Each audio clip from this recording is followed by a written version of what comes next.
major storm visited Santa Barbara late in January 1969, and the 28th dawned to clearing skies. On the first flight of the day between Los Angeles and San Francisco, an oil company executive exchanged pleasantries with a fellow passenger in the window seat. Glancing down at the oil rigs dotting the Santa Barbara Channel, the passenger remarked that something looked strange at Union Oil's newly erected Platform A. Leaning over to look, the oil man paled visibly. "Oh, my God," he murmured. What he saw was the start of the Santa Barbara oil spill. In the next few weeks, Santa Barbara and the nation began an exploration of the delicate balance between energy, economics, and environmental integrity that continues to this day. The social, political, and technical ramifications of the 1969 spill can be used to build a case study in human-environment relations. This news film and slides were taken in the days after control was lost on Platform A's fifth production well. The thick, sulfurous Santa Barbara crude, pressurized by pockets of natural gas, escaped into the channel through long faults or cracks in the ocean floor. The platform was evacuated many times during the following weeks because of the presence of highly explosive gas and mist from the blowout.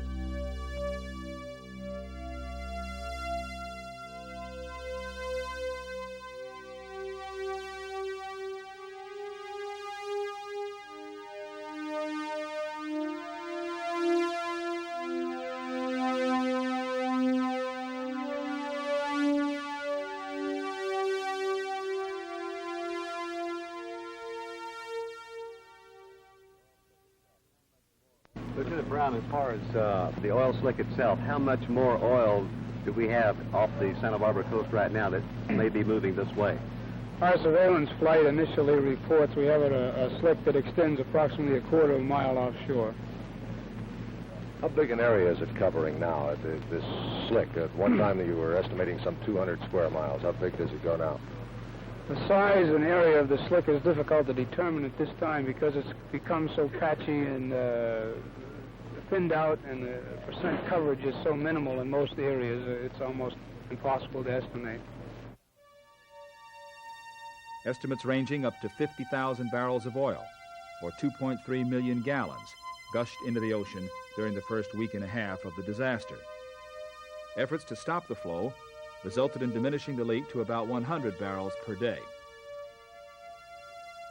But the crude eventually hit beaches as far apart as Pismo and Malibu. The subsequent cleanup involved 1,200 people working shoulder to shoulder, spreading out 2,500 bales of straw a day to sop up the oil. The irony of rectifying a mistake of high technology with as primitive a substance as dried grass was not lost on the Santa Barbara community.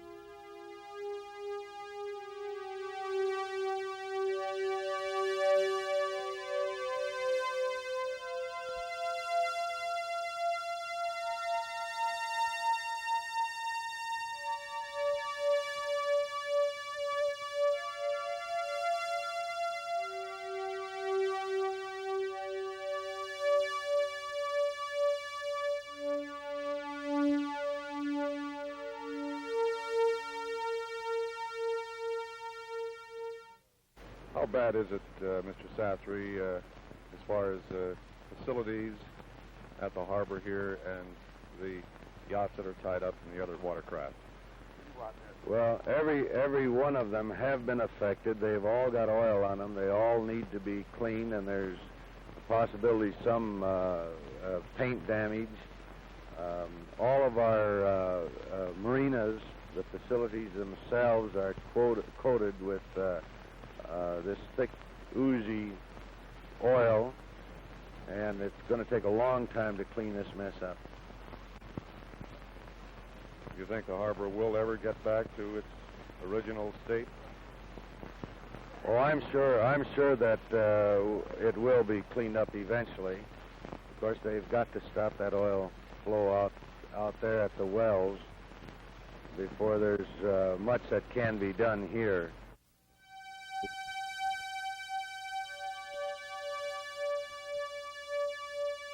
The impact of the spill on seals and birds was obvious. Thousands of grebes, loons, and cormorants became coated with the sticky crude and died. Less obvious to the lay observer was the impact of the oil on the fragile ecosystem of the intertidal zone and on the floor of the ocean.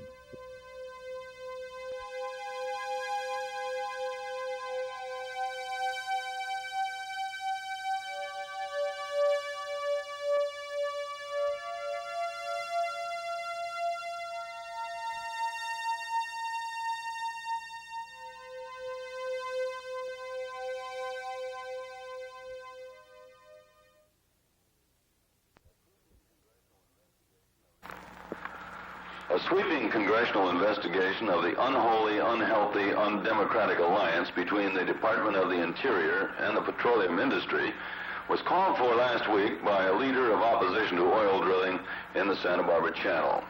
Alvin C. Weingarten, former state senator and a founder of the citizen group Get Oil Out, or GOO, told the Los Angeles audience this alliance is so close and of such long standing that you can't tell where the dog leaves off and the tail begins. It is a monster that, far from serving its master, the public interest has gone mad and bites the hand that feeds it, he said. Senator, those are strong words. Indeed they are, and they were intended to be strong, Bill. I believe I'm speaking for the majority of people in Santa Barbara, if not Southern California, and a vast horde of Americans throughout the country when I make that statement. I do not believe that the Department of Interior has in any respect shown consideration for the people's interest of this area. They have constantly denied any recommendations, any suggestions, or any of the warnings that have been given. I can only conclude that there is a conflict of interest between the department and the petroleum industry, and this is what led me to make that statement. Has this battle of the platforms in the channel become an anti-establishment type fight? Well, to some extent, I suppose it has. A number of people are saying that in spite of the well-established, well-entrenched special interests, that there are higher values in drilling for oil out here and bringing a few dollars into the federal government, that our beaches are being despoiled, beaches cannot be replaced, and as a consequence, I suppose it has become an anti-establishment battle. I personally think that's the kind of anti-establishment battle we ought all to be interested in. That's much healthier than many of the things that are going on in our campuses, because the proper fulcrum is the state government and the federal government and their unresponsiveness, or rather their too ready responsiveness to the almighty dollar. Well, not too much has happened. Can we look forward to some sort of action in the way of, say, the elimination of the platforms, the stoppage of the leak? Well, you might better ask Governor Reagan that when he comes down here to speak to $100 a plate cocktail party later on this week. Senator, do you feel Governor Reagan has adopted a go-slow policy with regard to oil legislation? Well, again, I think we have to differentiate between the state and federal matters. He does feel that the procedures used by the federal government were very inadequate.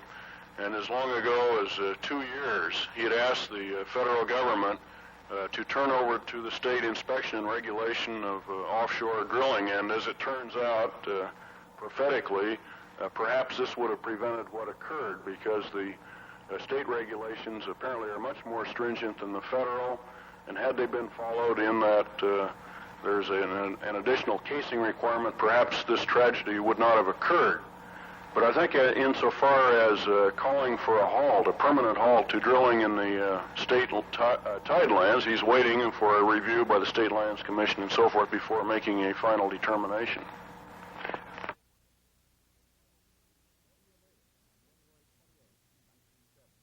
One year later, on January 28, 1970, Santa Barbara captured the nation's attention once again, as the community found strength in its environmental solidarity and presented the Santa Barbara Bill of Environmental Rights at the first January 28th conference. At the University of California, Santa Barbara, faculty concerned about the spill planned a new academic program. Environmental studies began in the fall of 1970, with 3 courses, no paid faculty, and a secretary at 1/4 time. Now anticipating its 15th anniversary, the program includes 35 courses, 20 faculty, 5 full-time staff, and more than 300 majors. The purpose of the program is to understand and improve the long-term human relationship with the environment. The 1984 edition of the January 28th conference occurred on the eve of major expansions of offshore oil drilling and onshore oil and gas processing in the Santa Barbara area. Its focus was the give and take between energy economics and the environment. The day-long gathering, overlooking the channel and its oil fields, featured panels on oil, energy, and ethics.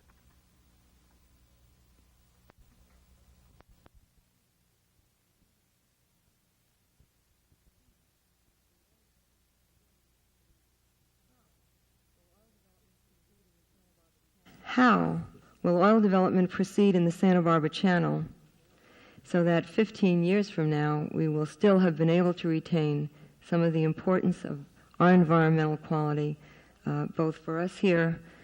We will be able to set a model for oil and gas development statewide and nationally, and we will be able, in fact, to move from a petroleum-based economy into the inevitability of alternative energy sources in the future in a way that leaves us with a healthy environment for those that come after. We've also come to realize that there are various economies that interface with the oil economy, and many of them conflict in our local scene and need to be accommodated and need to be part of the dialogue. On our panel here, we have represented some of those other economic interests. Doug Knapp, representing the commercial fishermen of Santa Barbara, mentioned four main concerns of the local fishing industry and the efforts underway to negotiate their resolution with oil production. Those key issues are the destruction of fishing gear by oil ships and structures, ocean right-of-way and space conflicts, the effects of sonic disturbances on fish populations during oil exploration activities, and finally the biological effects of dumping drilling muds and cuttings into the ocean.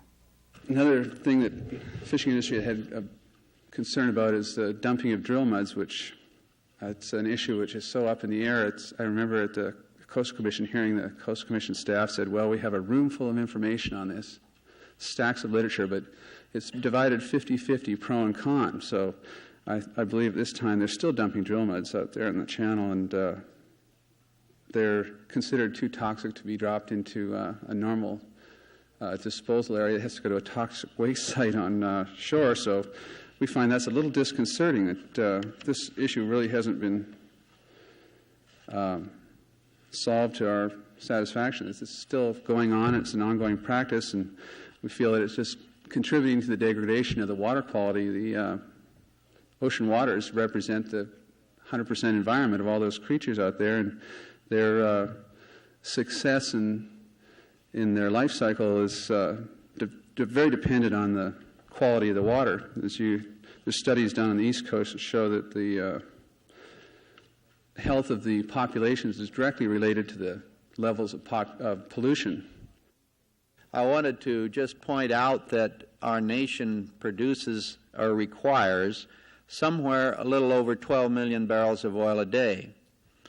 We produce in our nation a little over 8 million barrels of oil a day, and the balance is imported oil from foreign sources, Mexico, the Near East, and so on. And I read in the LA Times today about the increasing imbalance of trade that our nation's facing, and I just quickly figured out that, and the LA Times referred to this, that there was some $50 billion a year being paid for imported oil, which amounts to a substantial impact to our national balance of trade. The environmental awareness of this Santa Barbara oil spill, and it was a tragic event, don't misunderstand me, but it did generate one of the strongest peacetime movements in our country's history, certainly to protect the environment and make our living on this earth of ours environmentally safe, and we are all concerned with it. We all need to be aware of our natural resources and yet improve our environmental standard of living. Let's take a quick look at environmental laws, and it was touched on briefly, but prior to 1969 there were only a very handful of environmental laws. I just want to mention that the Submerged Lands Act of 1953, Fish and Wildlife Act, the Bald Eagle Protection Act, and a very few of them. However, since the oil spill and in the last 15 years, there have been over 30 major environmental laws have been passed to help us protect our environment. In 1969, the offshore production from our channel was, both state and federal waters, was about 60,000 barrels a day. Today, in 1985, we have increased that 60,000 from the channel to 187,000 barrels a day of oil. You all know that our future estimates from the Santa Maria Basin and Channel amount to nearly 500,000 barrels a day, and that should be arriving by the 1990s. The impact on the state's production and the federal government's production is very noticeable. By then, we estimate that we will produce more than 50% of the state's production from the Santa Barbara, Santa Maria Channel area. The platform count, I have that too. In 69, there were 12 platforms. Now I believe we have 19 covering the same water. But the key to it is communication and getting together and working out the problem before it becomes an insurmountable, head-knocking lawsuit and emotional affair. The fishermen and the oil industry have worked together and improved our relations immeasurably. I'm going to, I think, refine my comments to being a member of the Natural Resources Committee in the State Assembly and also as one of the legislative representatives to the Coastal Conservancy as well. I continually ask my question, do we really need to worry about our environment here in the offshore development? And I think clearly 100 times I asked myself that question, I get the same answer 100 times, and the answer is yes, we do need to worry. Do we need to worry about what's going on in the California State Legislature? And the answer, again, very definitely is yes. It's very hard to get good bills passed right now in the climate in Sacramento. I think that our strategy, at least to some extent, has to be to protect what we already have, some of the gains that we've made over the last several years, really seek to protect the status quo. You've heard both Jack and Doug mention the impacts of the drilling muds, and there's been legislation introduced on drilling muds, but again, really lacks support in the state legislature. You're familiar with the State Lands Commission. We currently have 3 members on the State Lands Commission. I introduced a bill to try to expand that membership to more accurately reflect, I think, the needs of people along the coast and the citizens of this state. Of the 3 members, 2 have an economic perspective. We have the controller, dollars and cents. We have the finance guy who has $2 for eyeballs, and we have the lieutenant governor. And unfortunately, all of the votes on the State Lands Commission are 2-1. And so, I've been around long enough. When you can't win by the current rules of the game, you change the rules of the game. And so CEQA, it's constantly under attack in Sacramento. The Coastal Act, of course, you're familiar with the Williamson Act on land, and there are constantly holes and windows being poked in the Williamson Act. The Timber Protection Zone, always under attack. And so, yes, we do need to worry. We don't just have to worry about what's going on in the state legislature and the legislative branch of government here in California, but also the executive branch as well. And yes, we have to worry about the governor. As mentioned earlier, he vetoed Ken Maddie's bill, which would have provided much-needed revenue for cities and counties to try to minimize the impact of oil. He vetoed a couple of other environmental bills, one creating an additional wilderness area, and a bill that was very important to the Coastal Conservancy, vetoed that bill as well. You're familiar with the budget cuts in his last year's budget, practically emasculated the Coastal Commission and the Energy Commission as well. And when I had a meeting with him in his office, and I tried to express to him my concerns on the rapid development of offshore oil in the Santa Barbara Channel, he assures me that it's 99% safe. And when I invite him to come down here and make those assurances, he hasn't come down yet. Most people, I think of the spills themselves as the most damaging thing, and they forget that there are all kinds of land use problems that are associated with development of offshore oil. The pipelines have to come on shore somewhere. The oil has to be refined somewhere, and those all cause problems, particularly not only with land use but with air quality, because both the onshore and offshore facilities do create those problems, and I can attest to that personally because in Kern County in the Bakersfield area we have a lot of refineries, a lot of oil production, and air quality is a very severe problem in that closed basin. In fact, the Secretary of the Air Resources Board, Gordon Duffy, mentioned sometime, I think just a few days ago, that the agriculture in the Central Valley loses hundreds of millions of dollars every year due to poor air quality. And a large part of that, particularly in Kern County, comes from the activities of the oil industry. Then another problem that, again, you're probably thinking of more than I am, the shipping of the crude oil up and down the coast, both from foreign sources and from Alaska. I wonder, as the platforms proliferate out in the channel, how those oil tankers are going to continue to be able to negotiate that maze of platforms out there, particularly in fog and bad weather. I would think that would be a very serious problem that should be given a lot of concern and planning. If you stop to think about it, the environmental movement's really been alive and growing in the United States for over 100 years. I don't know when you can say it began, but certainly one of the early people who began to awaken the American conscience to our environment was Thoreau, way back before the Civil War. After the Civil War, Yellowstone National Park was created. And more national parks were created in the last part of the 19th century. Teddy Roosevelt, a good Republican, by the way, was one of the best environmental presidents we've had this century and did a lot to set aside our public lands. Environmental awareness was growing through the 20s and the 30s. Aldo Leopold wrote Sand County Almanac in the late 1930s. After the interruption of World War II, laws began to be passed in Washington. One of the landmark laws that I can remember is the Wilderness Act of 1964, and then many other laws followed that we've mentioned here, laws that protected our environment like NEPA, the Endangered Species Act, Air Quality Act, you can go on and on.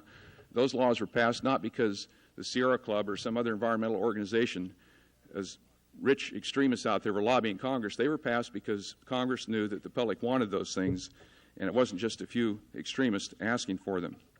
And then if you look ahead, if any of you have read the Global 2000 report that President Carter had commissioned at the end of his term as president, it predicted what some of the problems would be in the future, in the year 2000, if we continue with our current trends. The world's population would be up to 6.28 billion people. I can't remember all the numbers, but something like 15 or 20% of the species of plants and animals that live in the world today would be extinct by that time.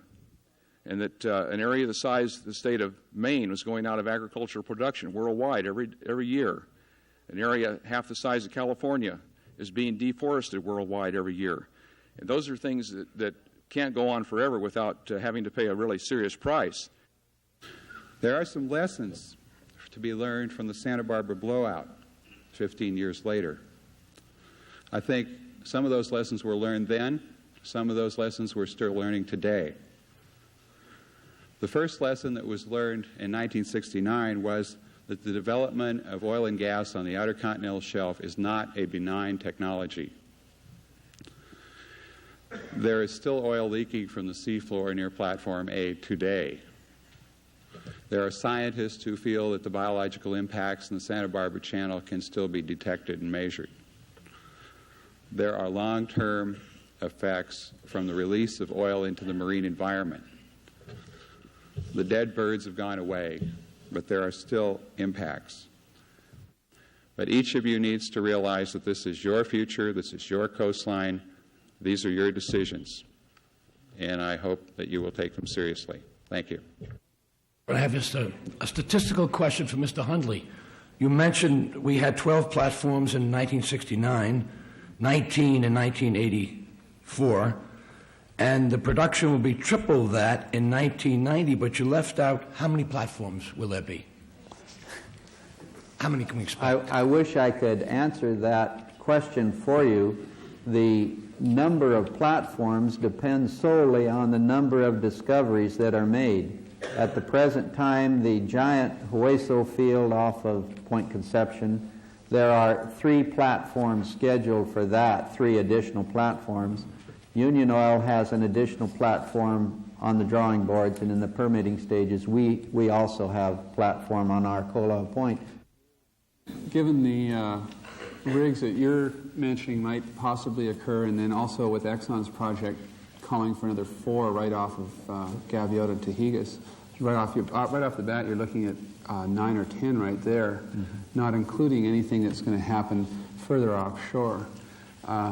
I can see that the number of rigs are going to double anyway in the next 10 years, easily, if not more, if these projects go ahead as planned. All of you are familiar with the California gold rush of 1849. What I'm afraid you're going to see is the California oil rush of 1984.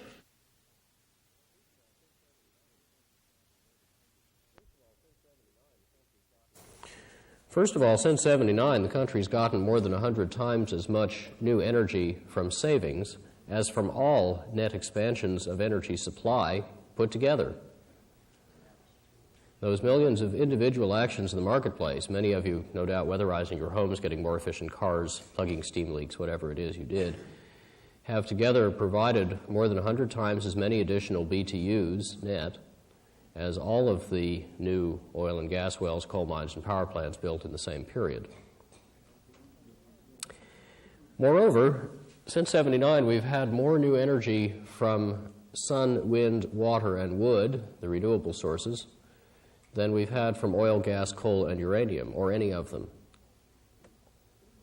So that these sources, which we were told couldn't do much until at least the next century, and maybe not even then, are now 8% of our total primary energy supply and the fastest growing part.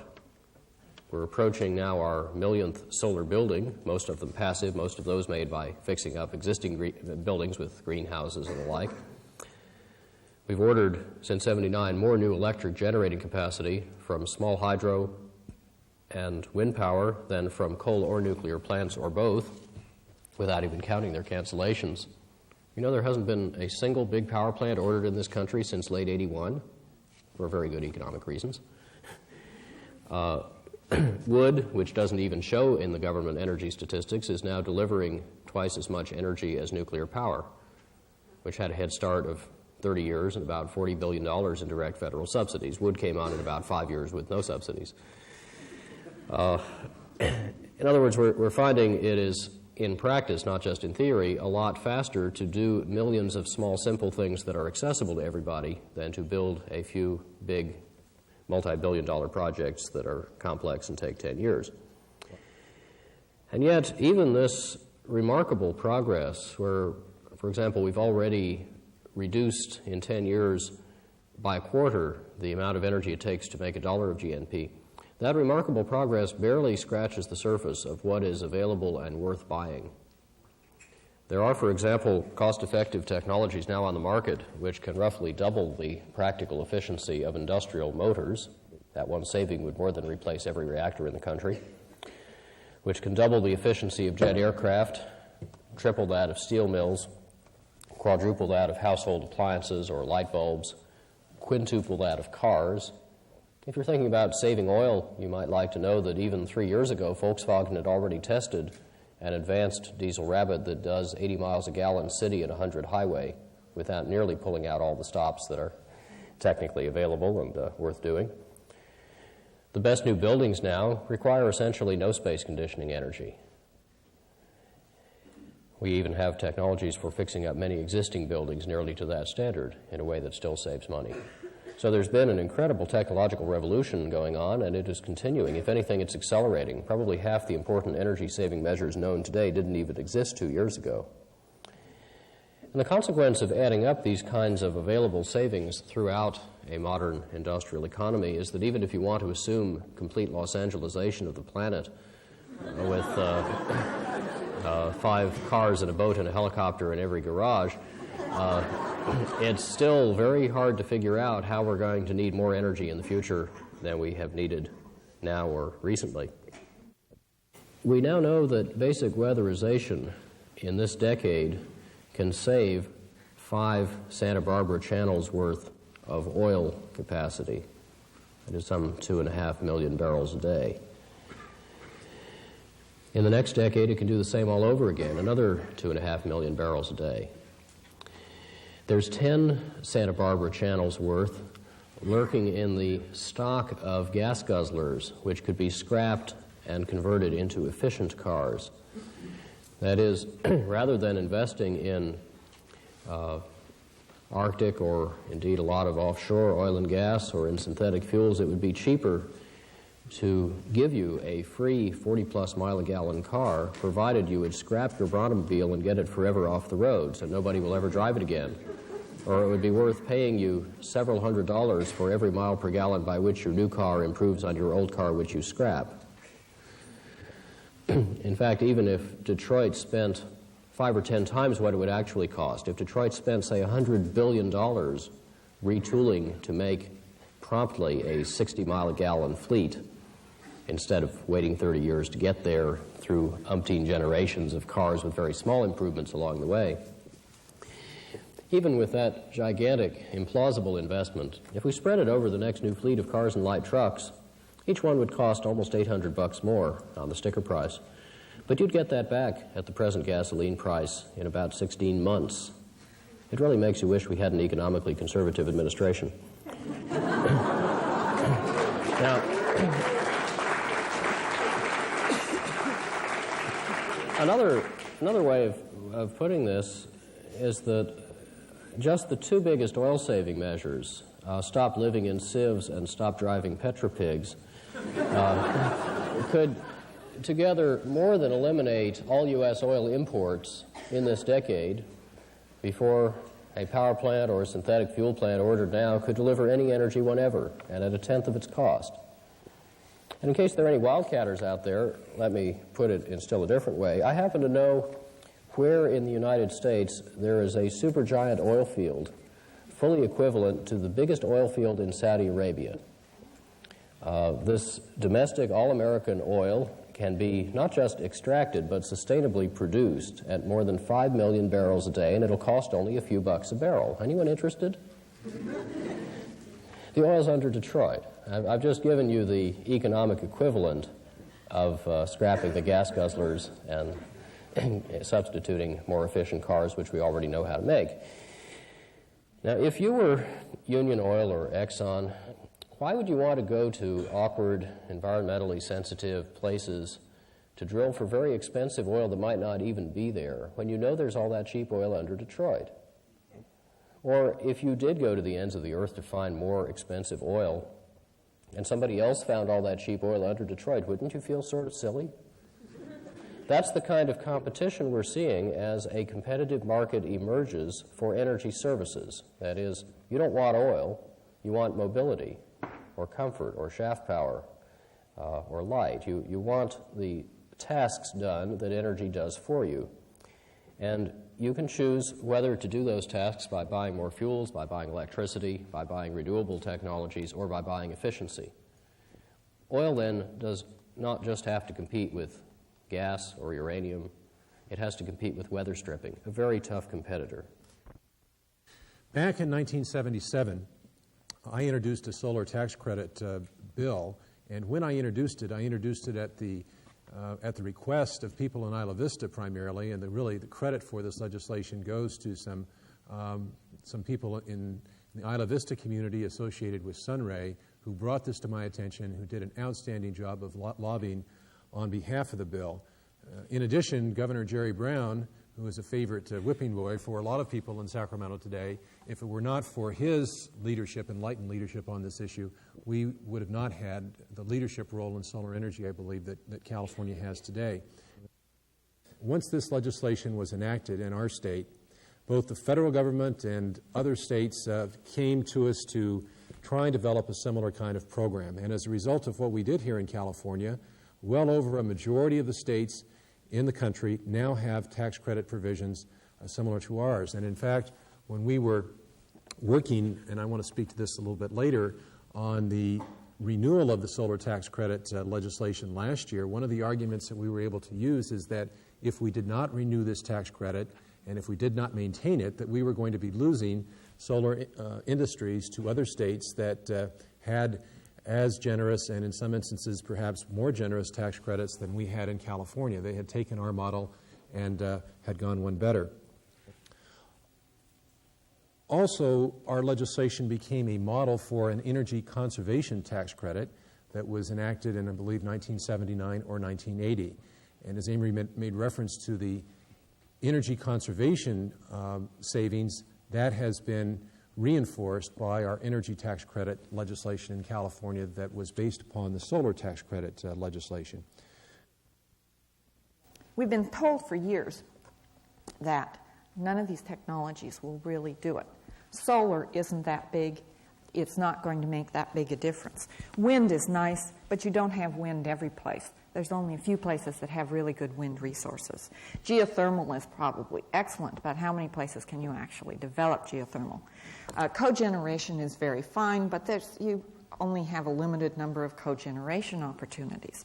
Biomass fuels are excellent, but again, they're limited and you've only got certain biomass fuels available in certain locations. But as Amory had so well pointed out in his original articles on this topic and has continued to say, when you add them all up, you have a significant amount. You can make a big difference. At the present time, we have almost 800 megawatts of renewable energy developed by the private sector online and generating in this state.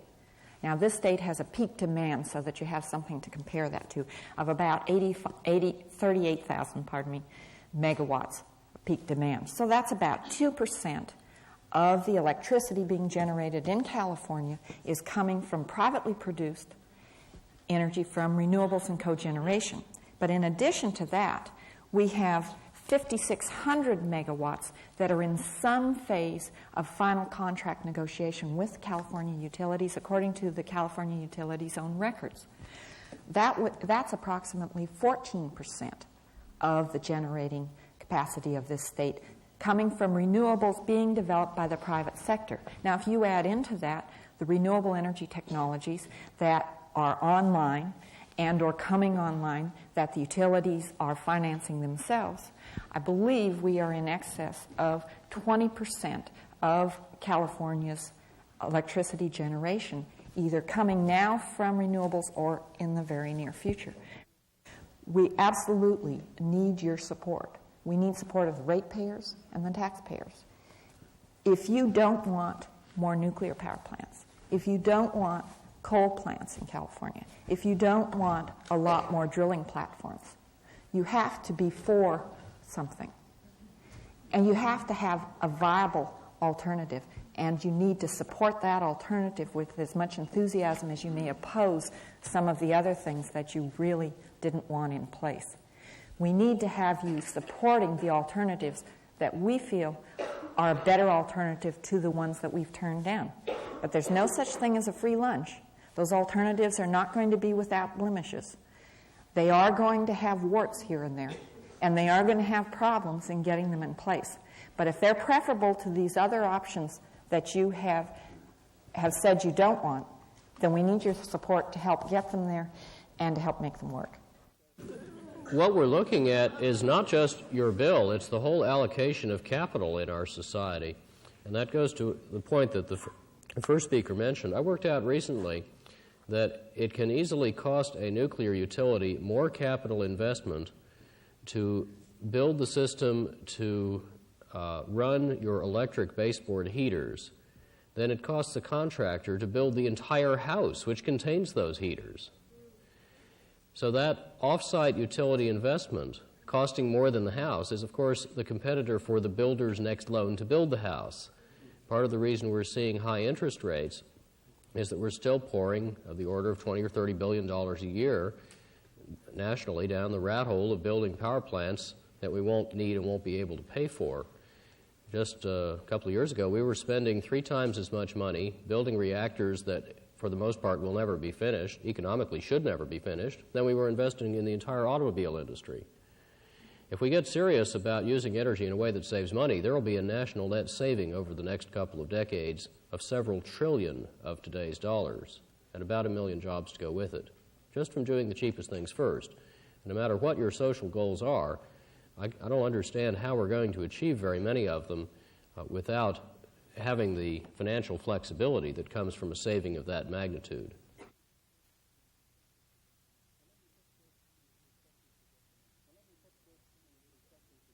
But let me put this in perspective for just a moment. It's my standard perspective. What do we have? What are we doing to it? From Cousteau, the simple example, if the earth was the size of an egg, all the water would be but a drop in the eggshell. It doesn't sound believable, but it's true. The drop would be about 1/6 of an inch across. The atmosphere liquefied, for comparison, would be about 1/30 of an inch across. The soil that Wes Jackson is expert on would be a speck barely visible to the naked eye. Those are the differences between us and anything else we know of in the universe, and we're steadily speeding to just destroy that difference. To find out how fast You squeeze the Earth's age to the week of creation, 6 days. Creation starts Sunday midnight, life Tuesday noon. By all kinds of diversity comes from there. By Saturday morning, there's been enough diversity and enough chlorophyll at about 6 o'clock that the oil and fossil fuels can start to form. At 4 in the afternoon, the great reptiles are on stage. At 9 o'clock, they're off. At 10 o'clock, the great whales go back to sea. Something like 5 minutes before midnight, something like us. But 11 seconds before midnight, we're still Neanderthal. And indeed, not until about 1 3/4 seconds before midnight do we invent agriculture. And we're so efficient with that within about the next half second, the forests that had ringed the Mediterranean were reduced to pitiful fragments, such as the cedars of Lebanon. 1/3 of a second, Buddha. 1/4 of a second, Christ. 1/40th of a second, the Industrial Revolution. 1/80th of a second, the discovery of oil. And the discovery of science, to which we pay a great deal more attention while we pay a great deal less attention to the teachings of Christ. 500th of a second before midnight, the sudden addiction to exponential growth in our attack on renewable resources. And now midnight, and what are we going to do when most national leaders, most universities, consider that kind of growth perfectly acceptable, when anybody who looks at it long enough knows it cannot possibly be? The quick one-liner there is that that 500th of a second amounts to the close of World War II. The Soviet Union started the gross national product race. The United States did not want anyone to have a grosser national product, entered the race, Japan won it. And what do we do for an encore? And that, because this pressure on the earth, our war against the earth, has now brought us our reward, and it is indeed a scary one. It's the one that was underlined in the recent conference on the long-range biological effects of nuclear war, the imminence of a nuclear winter, where even if we fired at the Soviets because they're so bad and an evil empire, a small part of our nuclear arsenal, and wiped them out, within 2 weeks we would be wiped out by the nuclear winter itself. We are now down to a 7-minute warning. It is now at this time, whatever your watch says, mine says 3:34. By 3:41, the world as you know it could be obliterated. Our science and our carelessness and our addiction to growth and our mistreatment of the earth has brought us this reward. That 7 minutes used to be about 30 minutes, but Mr. Reagan has cut it to 7 by moving missiles over to Europe that make it that short a distance between those missiles and the Soviets are moving their submarines closer so that we've got 7 minutes. And we've got to change that. And I think the big pressure has come from this strange addiction to growth, the idea that we have to have more and more people, that we do not understand that we're part of the web of life, not all of it, that we are Johnny-come-latelys, terribly recent. Life here for 3.5 billion years, our sophisticated life here for a few thousand. And we think we know it all, that everything is here to serve us. One of the things I've urged is that we go back to the mountain and go up to see what happened to the tablet Moses forgot to bring down. He brought down 2 that gave us 10 commandments. But those 10 commandments say nothing about how we should treat the earth. And Ray Asman has raised that question, and I raise it, and we must all raise it. We're treating it as if there were spare, and there isn't. And if there's going to be a space colony, I can think of people I would like to send up there and keep there. But none of you. So somehow we have to address the question of growth, and nobody wants to, or hardly anybody wants to. It's uncomfortable. If you oppose it, you're anti-growth, and they don't want to listen to you. When off go the hearing aids, or the television channel is switched. Developers don't want you to question growth. The oil industry does not want you to question growth. So the population now is 4.7 billion. And the demographers tell you with no remorse that it's going to be 6 billion or more by the year 2000. And speaker after speaker says the population will be 6 billion by then. And I say that's nonsense.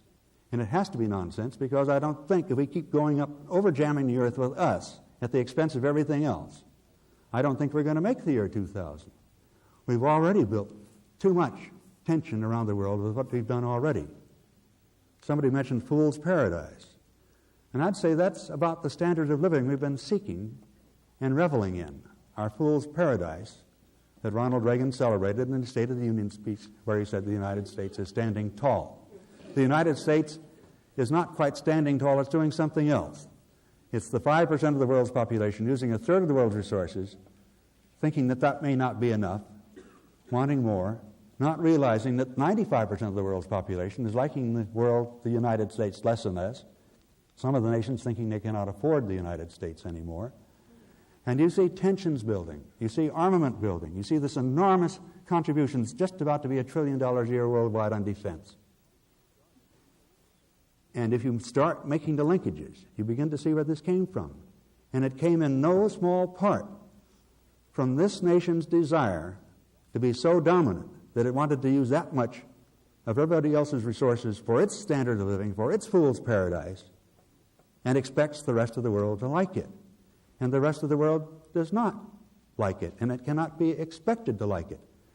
And if we think we're getting any security by building more and more super weapons and encouraging the other power to do the same thing, we're fooling ourselves. Richard Barnett puts it very succinctly.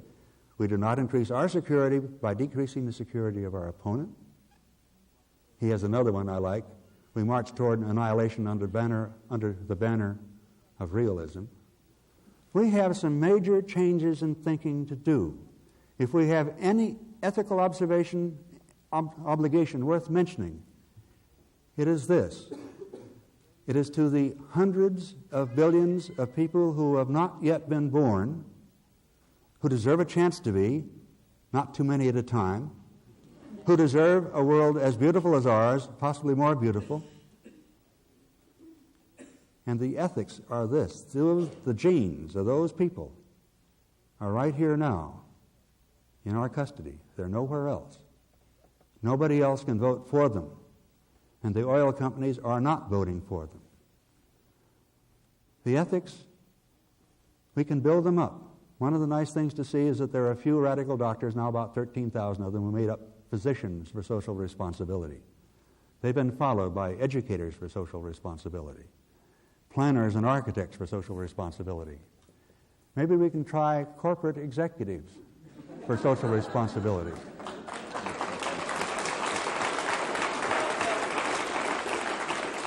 But more important, maybe we can try citizens for social responsibility. A question that I'm asking these days as I go to and fro on my environmental errands, mostly as a way of trying to break out of some of our conventional thinking, our caveman mentality on how to get along. The question is this. I put it to lots of people, and it's a bothersome question. How long, under a Hitler type or a Stalin type or the worst political absurdity that you can think of, would we have to live before it would compare to life in a nuclear wasteland? 5,000 years? 10,000 years? 20,000 years? Probably more. Now, if we really believe in the power of the human to change things, we, of course, realize that we would not stand for it that long. The question is, would we choose to not stand for it by using the caveman techniques? Aldo Leopold, in his Sand County Almanac, called for an extension of ethics from man to the land. He asked that we change from ethics concerned solely with the human community to a more realistic land ethic, which, and I quote, simply enlarges the boundaries of the community to include soils, waters, plants, animals, or collectively the land. Now, when Leopold was writing in the late 30s, early 40s, the term ecosystem was not being widely used. And I think, however, that although Leopold would agree that what we need today is not just land, but ecosystem ethics. The distinction is not just playing with words, it's not just semantic. The concept of land takes in, for most of us at least, what's visible or otherwise apparent to the senses. But the concept of ecosystem focuses on processes, the dynamics of maintenance and change, of succession and retrogression. It's easy to love an animal or a wildflower, something you can see and experience. It takes a lot more empathy to develop a meaningful relationship with the biogeochemical cycle. Trees now are considered to have standing, but does a healthy nitrogen cycle have legal rights? Sustainability depends on people who see some continuity with the past and with the future. They're people who feel connections with their ancestors and with their grandchildren's grandchildren. They have, therefore, a sense of stewardship over the lands where they live and the resources they use. They're people who've developed an attachment to the place where they live. Some are natives of the land, but others have adopted a place like Santa Barbara and have found a home there. By contrast, sustainability has only some theoretical appeal to the mobile transients who feel their lives bounded by birth and death and whose connection with the land is that of temporary residents or visitors, transients on their way through.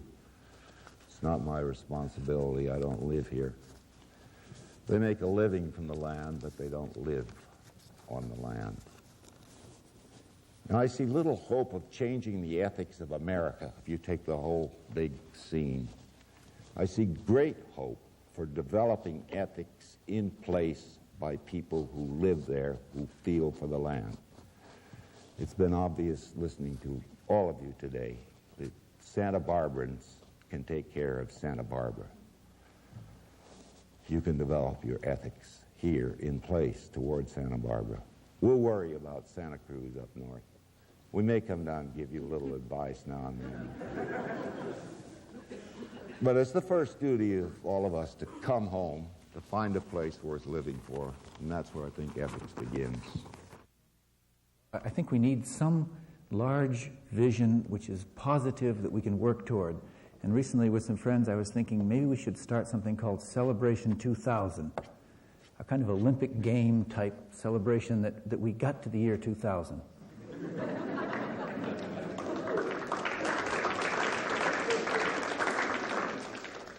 And that somehow to celebrate that that we've sustained our future to that point, and we've avoided nuclear holocaust and genocide, but some way in which we can work together toward that socially and culturally in ways that haven't been discovered yet. So we also are identifying new leadership, and the new leadership is right here.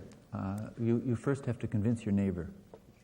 So please, I mean, you are all convinced, but your real neighbors where you live may not be, except in Santa Barbara.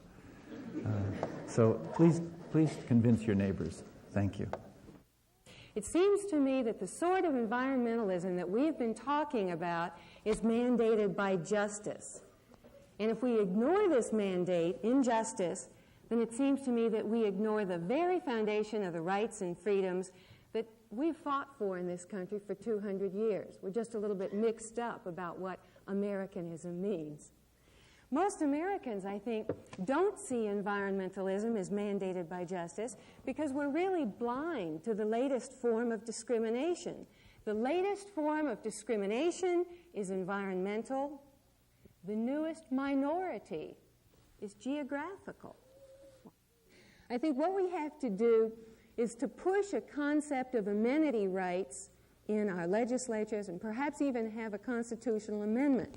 We have to make certain that we recognize that justice mandates a new class of rights that I'll call amenity rights. Those are rights to environmental well-being, rights to a livable environment. And that if we don't have those classes of amenity rights, we're being irrational and inconsistent. Why do I say that? We say it's wrong to kill. but we allow pollution, which is cumulatively responsible for 25% of our deaths that could be prevented simply by more responsible environmental actions. That's inconsistent to say that we can't kill, but we can pollute. It's irrational and inconsistent to say that we all have rights to equal protection, to life, to liberty, and the pursuit of happiness, but to say that we don't have amenity rights to things like clean air and clean water and clean beaches, because all those things are necessary conditions for exercising our basic human rights. It comes right back to you and what you think you're good at and making a commitment. And one of my old mountaineer friends, Bill Murray, put it this way: once you commit yourself, then Providence moves too, and all sorts of things happen that would never otherwise have come your way. And hesitation passes beyond that. And he quotes Goethe, "Whatever you can do or dream you can, begin it. Boldness has power, genius, and magic in it. So have at it yourself, and then join with others, and you'll change things."